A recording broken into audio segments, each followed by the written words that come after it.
Warning: the following content contains strong language, and we may or will spoil everything we talk about. Hello, everybody. My name is Derek-san. I'm here with Christopher-san. I will beat you within an inch of your life if you even think about pulling that shit.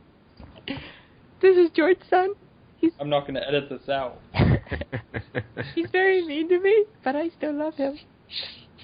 Yeah, you're getting beat I within an always inch of wonder your when life. That's Senpai nice. will notice me. You guys are just the worst kind of people. Okay, before I screw this up, let's let somebody do the intro that's not gonna lose it. Welcome to Anycast. I'm brought to you here today with George, Chris, Derek, and Bryson. Hello, everybody. Hey, what's going on? Yo. So, I just watched the most recent episode of Gargantia on the Verderous planet, and I feel that Gen Yorobuchi is gonna strike us again with killing all the cast. I mean, Well, it wouldn't be a good anime if he didn't. It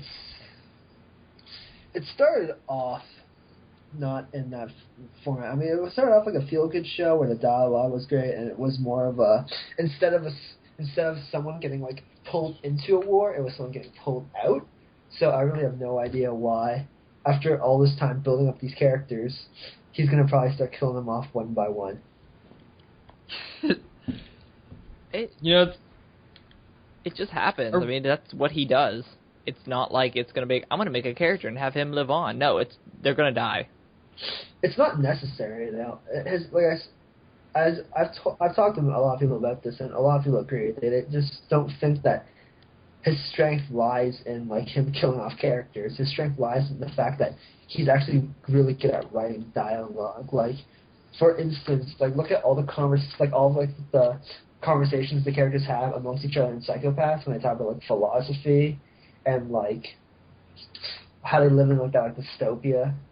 Or there's this one scene in Fate Zero. I think it's before the second half.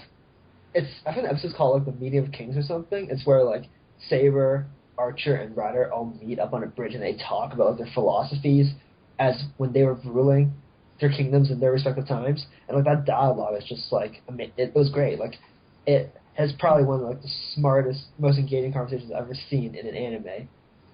It's stuff like that. He needs to have more moments like that in his shows, not needlessly killing off a cast.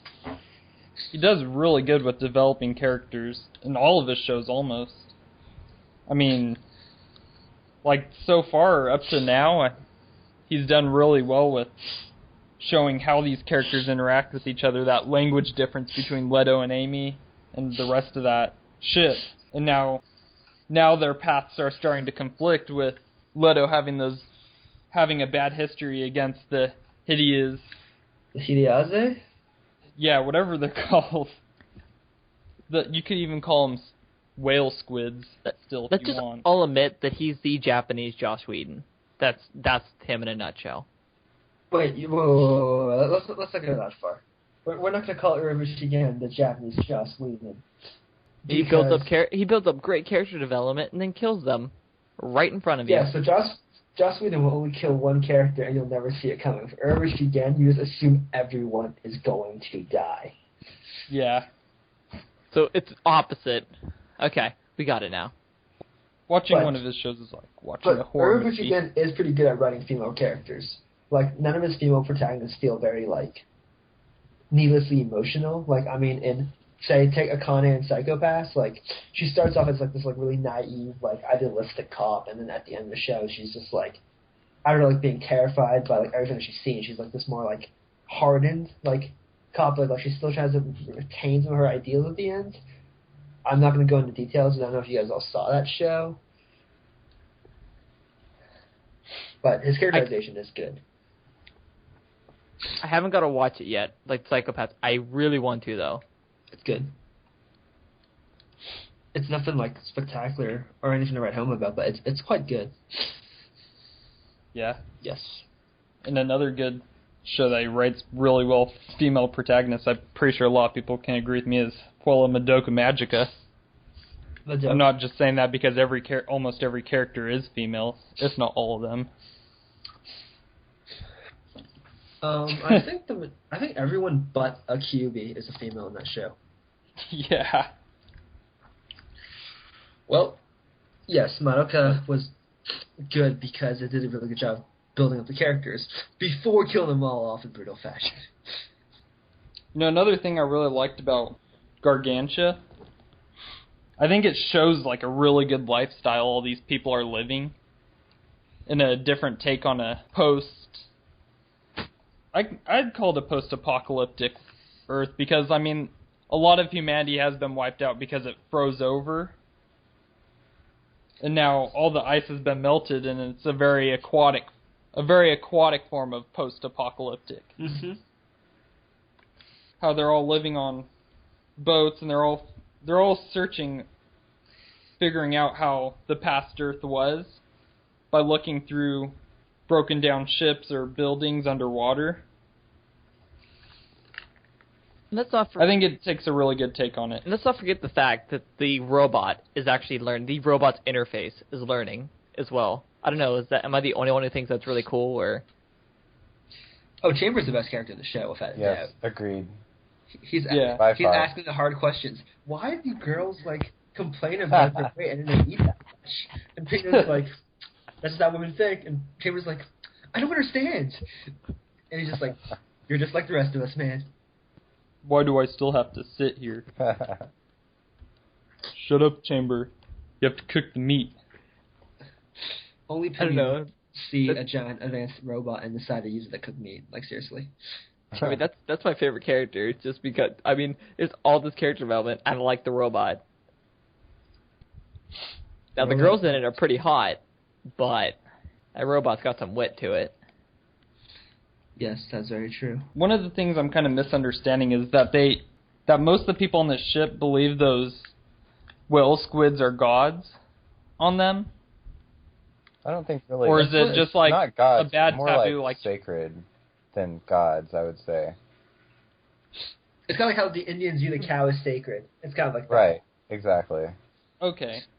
They don't view them as gods. They just view them as a sacred animal that should not be touched. They're about to learn apparently, how you don't mess with them. It seems like they're right because, whenever he finally did attack one, they came and scouted out their ship and, I'm sure if they would have met any resistance, they would have attacked. I think it's interesting that they're like the exact same thing, but they developed different sort of armor to live underwater. It's really cool that like a species can develop like that without evolving over many years. I gotta say, Gargantia was one that kind of surprised me. Like, I thought Valverave was gonna be the mecha anime that was gonna take it, but You don't know Sunrise if you thought that Valverave was gonna be the show that was gonna take it this season. You don't know Sunrise if you thought that. I don't know. I really liked the first episode when it came to Valverave, but the more that I watch this one, it's no real comparison. It's Valverave to me at this point. It's a popcorn flick. You're going to be entertained for 20 minutes straight every single week. Yeah, Valverave's probably the best mecha production company out there. Oh, Sunrise is like the go-to production. They have like the monopoly of that. I mean, they did every Gundam series. And it's another thing though. Sunrise can take a risk like this and make a show like Valverave because they have all this money and because like Valverave is basically it's a Gundam show. Just not in name.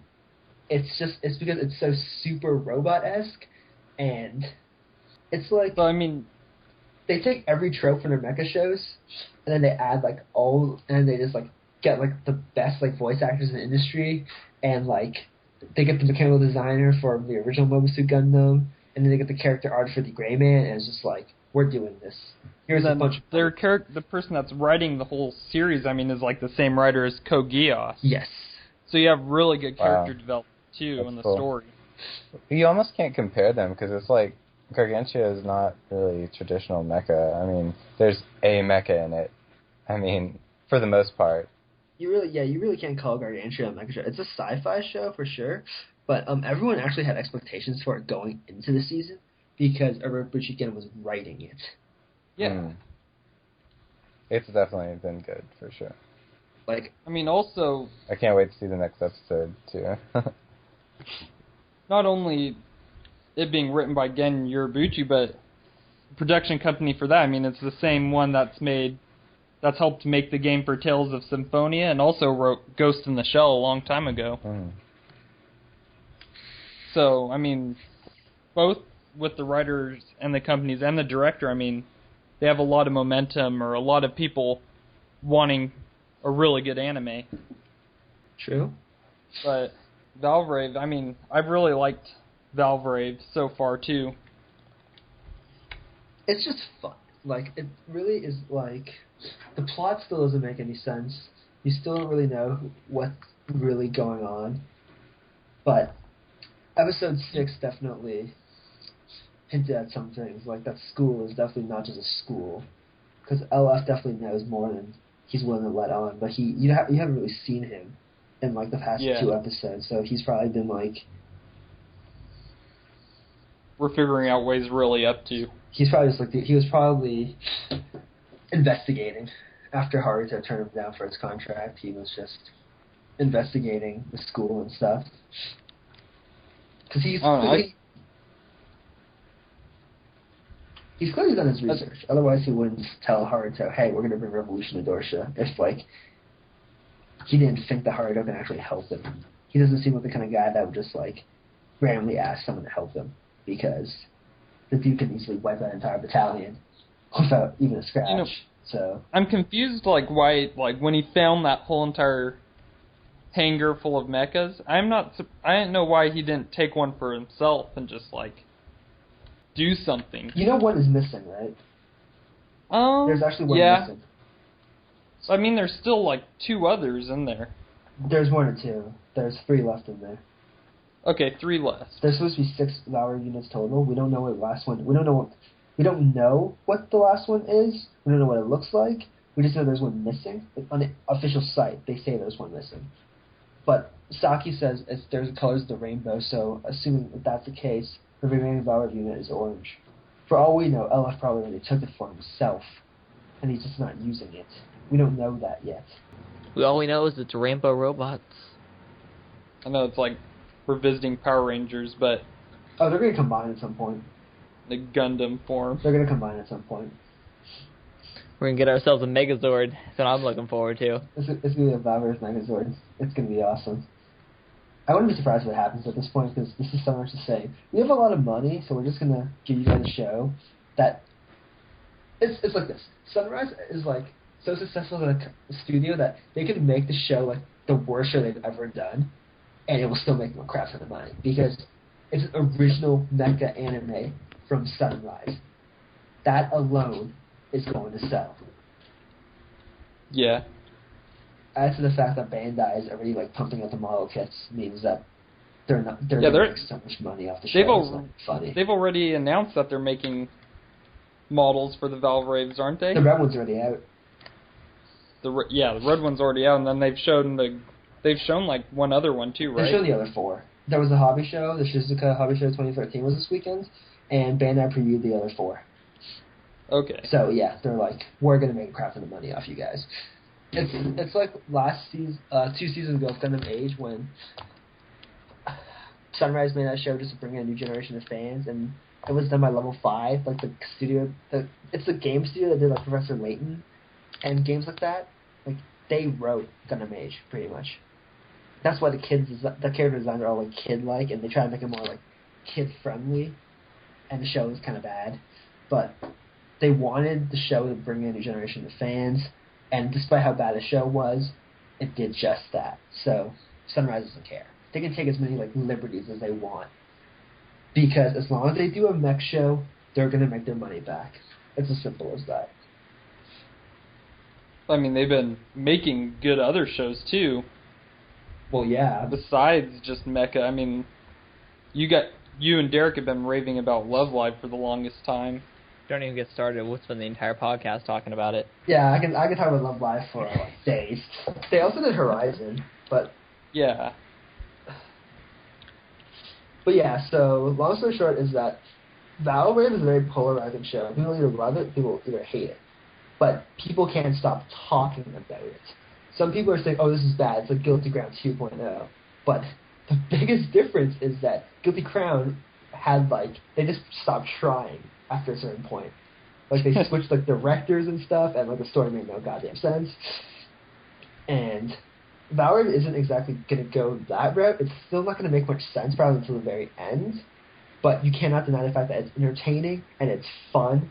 And if you watch it expecting nothing but entertainment, you will not be disappointed.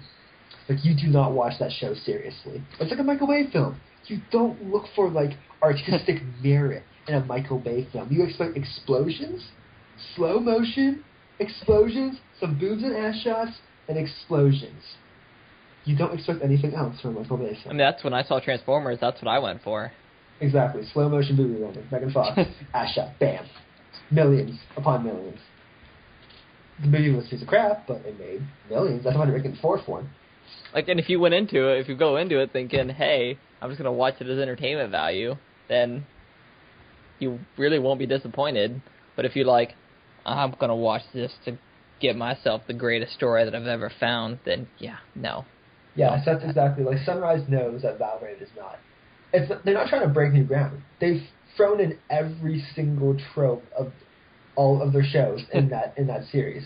I mean, you've posted pictures of like in the crowds and stuff. You can actually pick out people from their different shows. You see like Rin and Nika from Love Live in like one scene, and then like just to further drive that point home, Saki is an idol. I was like, and she's also a lesbian. I was like, I'm okay with this, but it's just proof that they're like, this is every trope we ever had.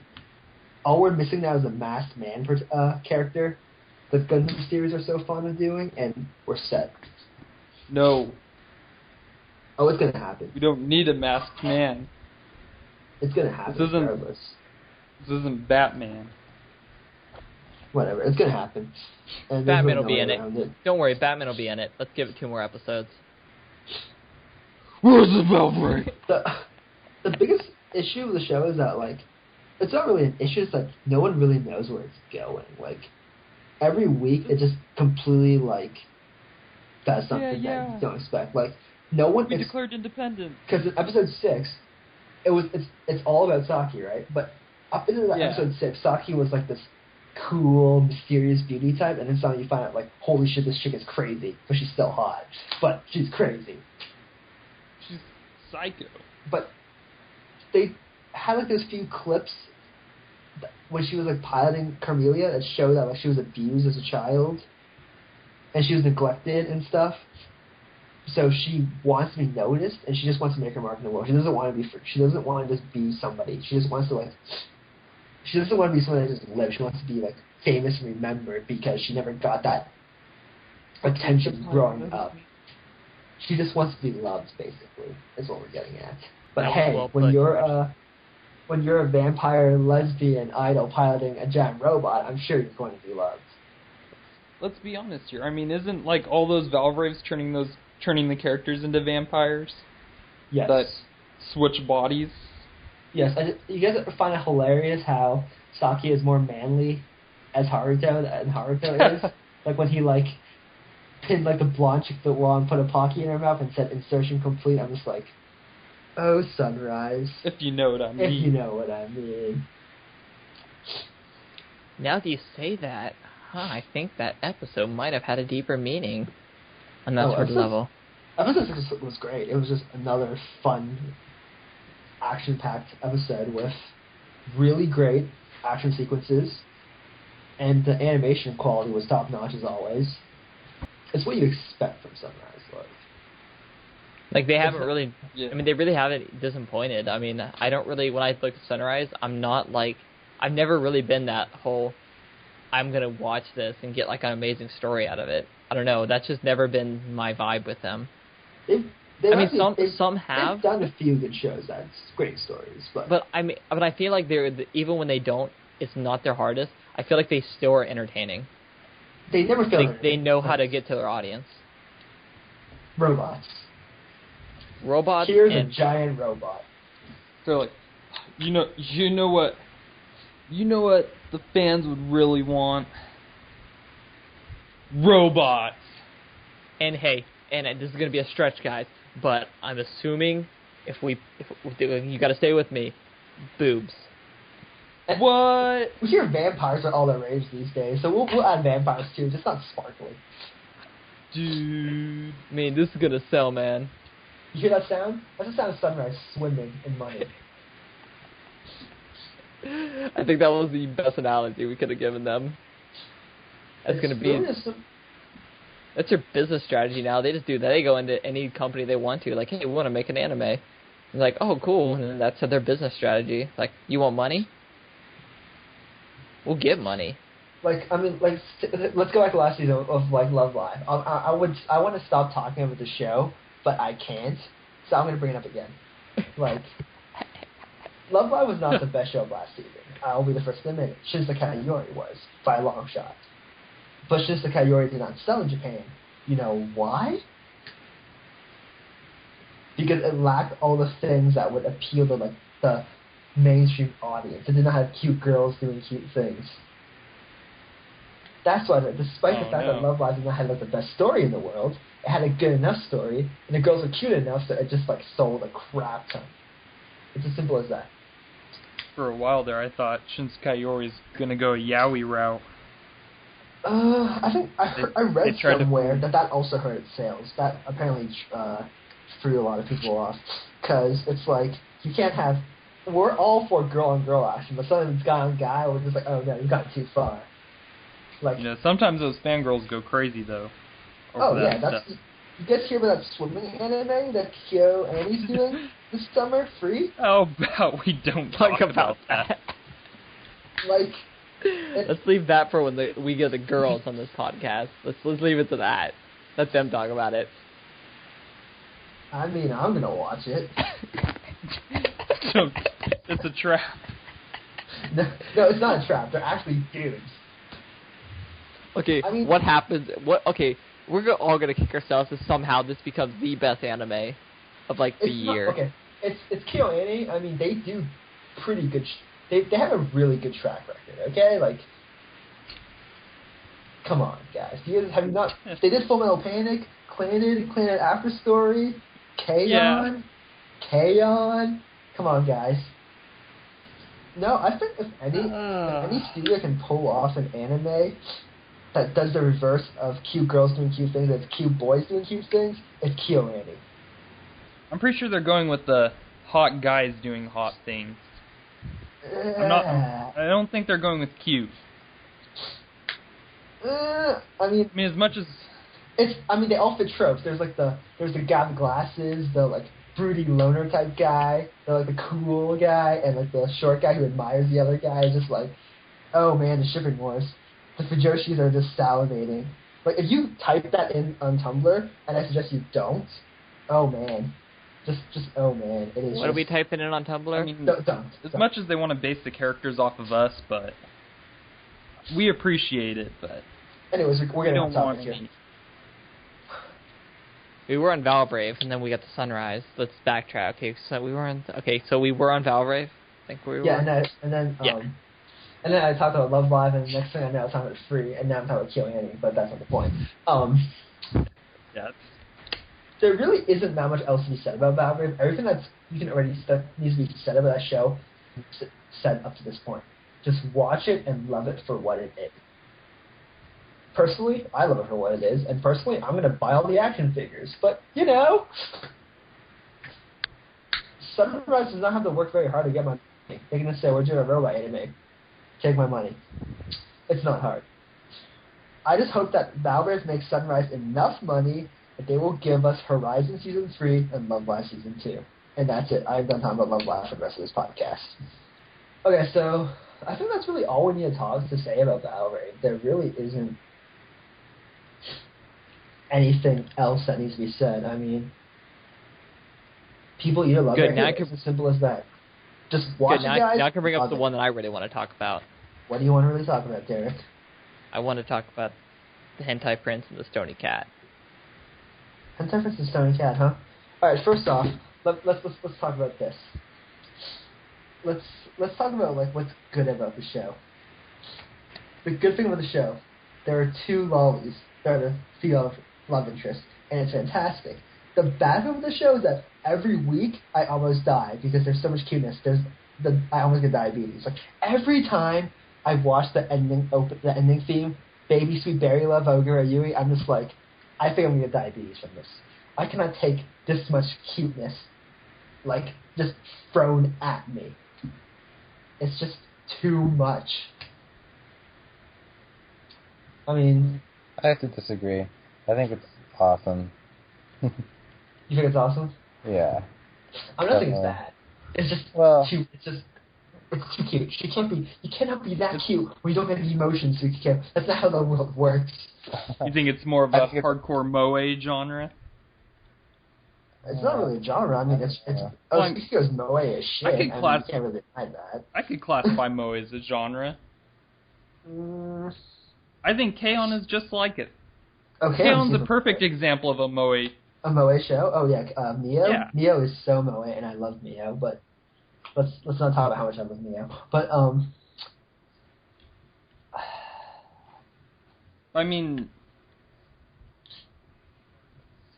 it's just a bunch of, like, portraying cute characters, isn't it? Yeah, it's just, moe is basically just, like, cute girls and cute fits, as simple as that. But let's talk about, like, the aspects of this show. Like, what makes a show good? I like how they portray the characters with different personality traits that they don't normally have when the cat like grants them some ability. I always can't wait until they change somebody again, like giving her a facade. Like it's so cool seeing her with different personality traits and stuff. I like that. Okay, I can understand that. I mean, that's definitely the aspect I liked about it. I love just the humor they put into it. They put that very definitely the humor. they put that very perverted humor, but I want to say they kept it sensible, but they didn't make it unnecessary. Right, it doesn't go too far, which is nice.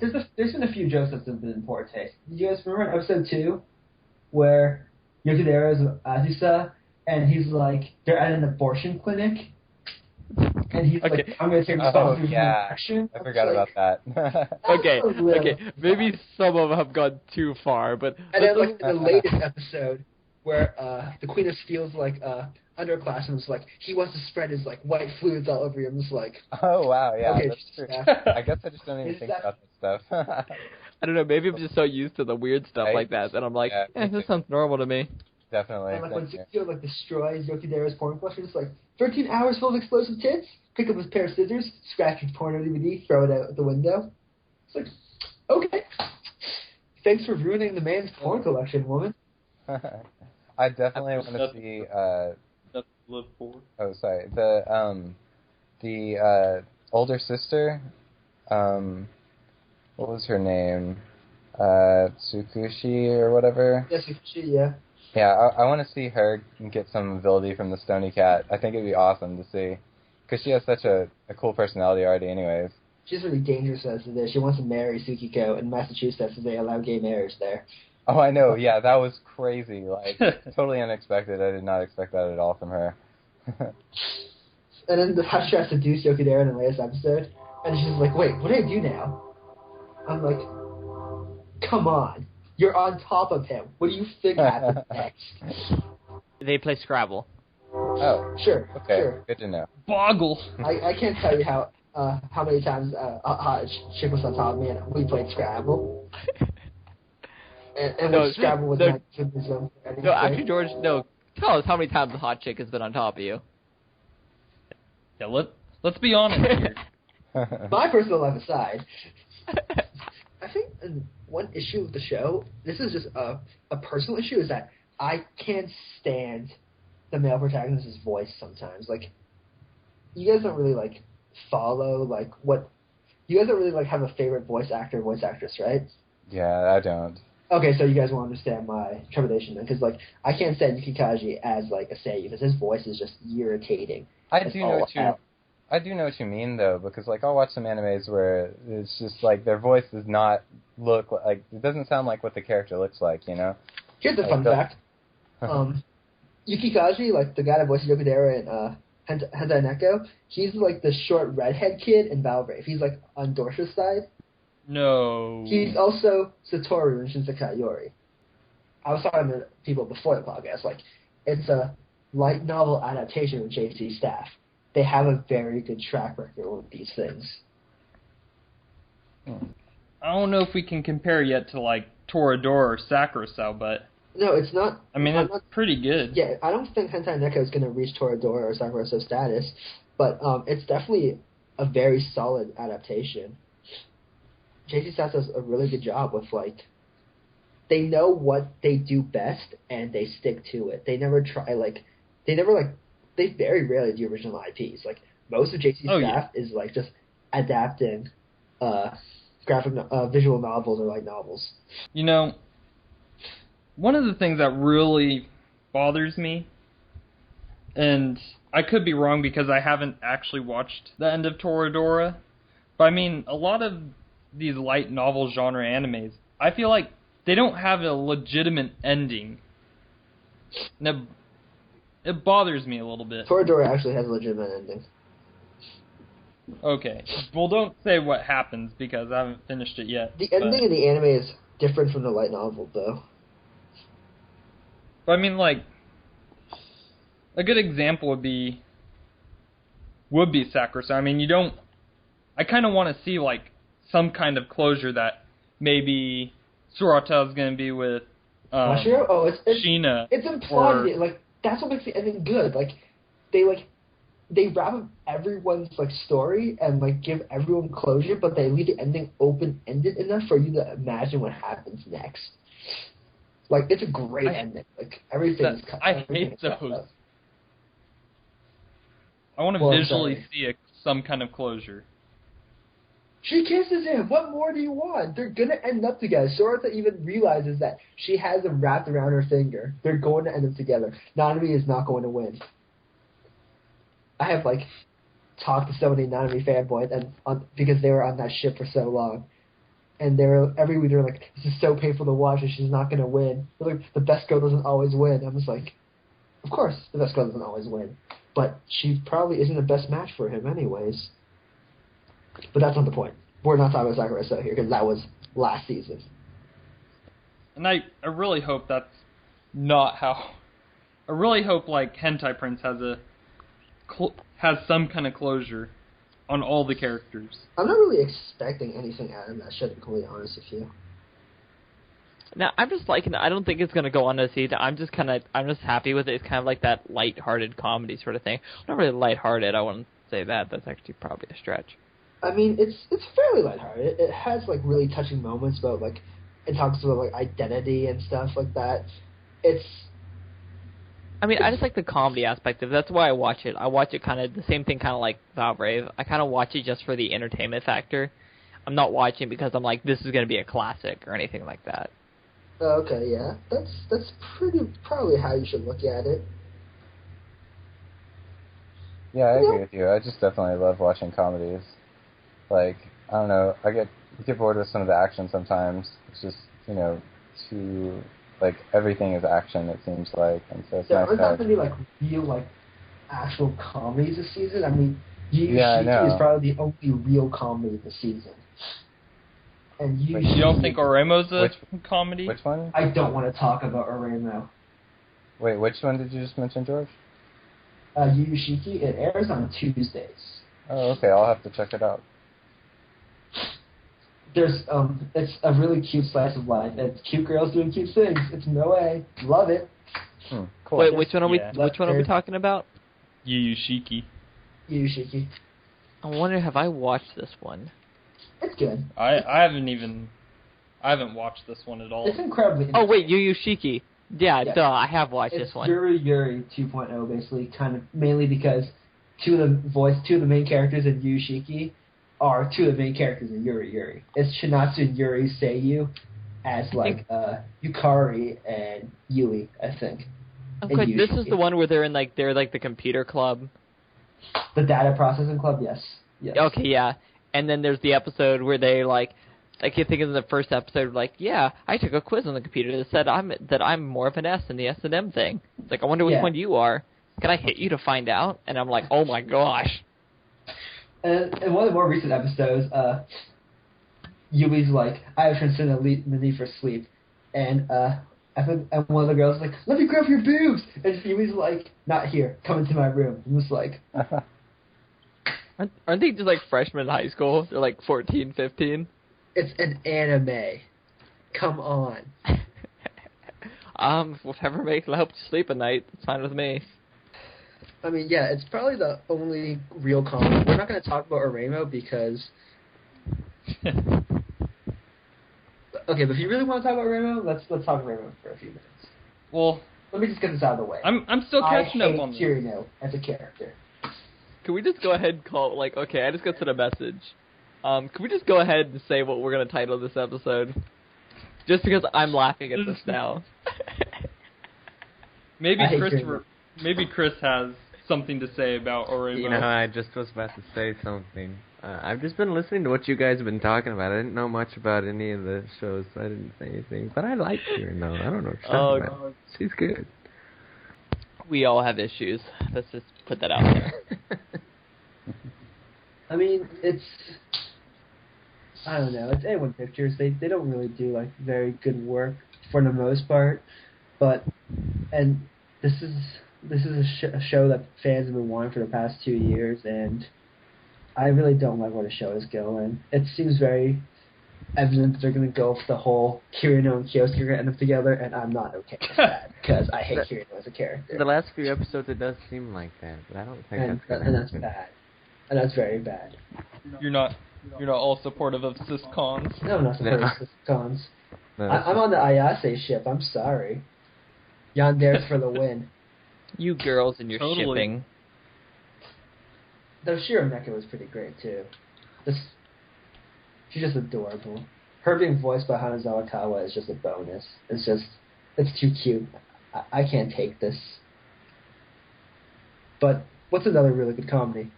Let's talk about Origaru. Probably the best show this season. Whoa, hold on. Which one was that? No. I don't think I watched this one. My view for romantic comedy is wrong as I expected. Oh. Wait, nope. You gotta I name watched it. You gotta name it the English version, man. Origaru is a shortened term for it, and as the official shortened term for it. I think they call it like romantic comedy snafu in English because it's already been licensed. It's coming to the States. I agree with you. I really like that show. That show is just like... By the first episode, I was hooked on it. I'm like, this is kind of new. I don't think I've really seen a comedy like this. Like, the humor isn't, like, in your face, like, we're trying to be funny. It's cynical and, like, dry. It's very... That's what I like about it. Like, it's almost like watching the dry... Like, some of those dry comedians. Like, it's hilarious. Like, it's funny because the aspect that they're in. You're just like, I feel bad for the guy. It's like watching aspects of my high school life every week. And I'm like, I totally understand, bro. I understand why you hate women. Like, I know that you hate Yukino, but Yukino is awesome and you should love her. Because Yukino is the best girl in the season. Hands down. But no, I do love that one. That is probably one of my favorite comedy. It's a great show. Like, the comedy is, like, it's really, like, dialogue heavy, but the dialogue's so funny and well written. Like, it's okay that, like, there isn't that much, like, actual action going on, because the character development is great, and the character interactions are hilarious.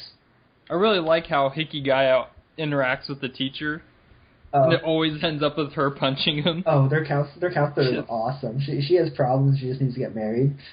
Dibs, by the way, because you let me know when I can find an attractive counselor that will, like, punch me and make scribe references. I'm just like, sold? Okay. Why are you not married? So we're ordering him the waifu pillow this weekend. Everybody good with that? Apparently maybe I'm not waifu pillows. But it's a great show. I mean, you have to really... a lot of people don't like it because I think a lot of anime fans don't really appreciate shows that are really dialogue heavy. They just kind of want to see explosions and just, like, panty shots. More people should appreciate animes that have good dialogue. Anime isn't just always about cute girls doing cute things and panty shots. And explosions. And Origaru has plenty of cute girls doing cute things. Like, Yui and Yukino are adorable. We really liked Gargantia, Valverave, Hentai Prince, and we recommend you watch a lot of the stuff we've been talking Everyone about watch in this Origaru. podcast today. Origaru is fantastic. Especially Origaru. This is Mason from the Anycast. With me today was George, Derek, Bryson, and Chris. We'll wish y'all a happy week.